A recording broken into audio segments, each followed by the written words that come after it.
ඉතින් ඔන්න අපේ සත්ත්‍තිස් දහම් පාසලේ මාධ්‍ය ඒකකයේ මේ කතා බහට තවත් පුංචිම පුංචි සමාජිකයෙක් එකතු වෙනවා. මේ තමයි ලෂාන්. ලෂාන් අයබෝවන්. ආයිබෝවන්. ඉතින් ලෂාන් අද අපිට ඔයා මොන වගේ කතාවක් කියන්නද මෙතනට ආවේ? පැන්සලයි මකනේ ගැන. පැන්සලයි මකනේ ගැන. නිවැරදි කිරීම සහ වැරදි. හරි. අපි බලමු මේ කතාව මොන වගේ වෙයිද කියලා. ලෂාන් එහෙනම් අපි හැමෝටම පේන්න, ඇහෙන්න ඔයාගේ ලස්සනට ඒ කතාව ඔයා ලස්සනට කියන්නකෝ. මම අද ඔයාලත් එක්ක කතා කරන්න යන්නේ පැන්සලයි මකනේ ගැන. එක දවසක් පැන්සල මකනෙන් ඇහුවා යහළුවේ ඇයි ඔයා මං ගාවම හැමදාම ඉන්නේ කියලා.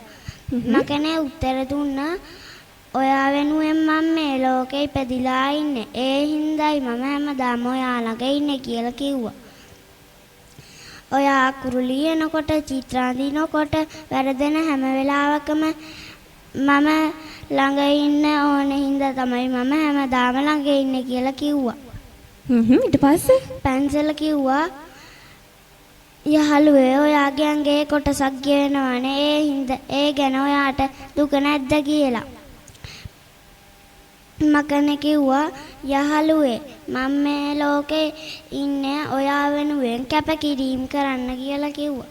පැන්සලට දුක හිතිලා පැන්සල හිතුවා මම හන්ද ඉඳලා ටික ටික වැරදි කරන කඩු කරගන්න ඕනේ කියලා.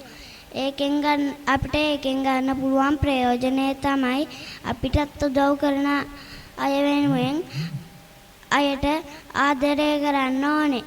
ඔව් ඒක තමයි. ඇත්තටම ඇත්ත කතාවක් තමයි ලෂාන් කිව්වේ. පැන්සලයි මකනේ ඒ ආදර්ශ කතාවත් එක්ක අල්ලලා අපේ සමාජයේ තියෙන ගොඩාක් ප්‍රශ්න ලෂාන් අපිට කියලා දුන්නා. ඇත්තටම අපිට වටිනාකමක් දෙන කෙනෙක්ට අපි ගැන හොයලා බලන කෙනෙක්ට අනිවාර්යෙන් නැවතත් පෙරලා අපිට වටිනාකමක් දෙන්න ඕනේ. ඒ වගේම තමයි අපිට ආදරෙන් සලකන අයට අපිත් ආදරෙන් සලකන්න ඕනේ. එන්නේ කියන හරි ලස්සන පණිවිඩය තමයි ලෂාන් අද අපිට කිව්වේ. ඉතින් ලෂාන් මම වගේ පොඩි ප්‍රශ්නයක් අහන්නද? මට කියන්න බලන්න ඔයා අනාගතේ දවසක ලොකුනහම කවුරු වෙන්නද කැමති? ඩොක්ටර් කෙනෙක්. එතකොට මේ මාධ්‍ය ඒකකයට සම්බන්ධ වෙලා දහම් පාසලේ මේ වගේ උත්සව වලට මේ වගේ කතා බහට එන්නේ ඇයි? එතකොට මීඩියා පැත්තෙන් මොන වගේ කෙනෙක් වෙන්නද ඔයා කැමති? නිවේදකයෙක් වෙන්න ආසද? ඔව්. නිවේදකයෙක් වෙන්න, ඩොක්ටර් කෙනෙක් වෙන්න මේ වගේ ගොඩාක් හීන තියෙනව නේද? එහෙනම් ඒ හැම හීනකටම සුබපතනවා. ඔයාලට ස්තුතියි මේ කතා බහට එකතු වුණාට.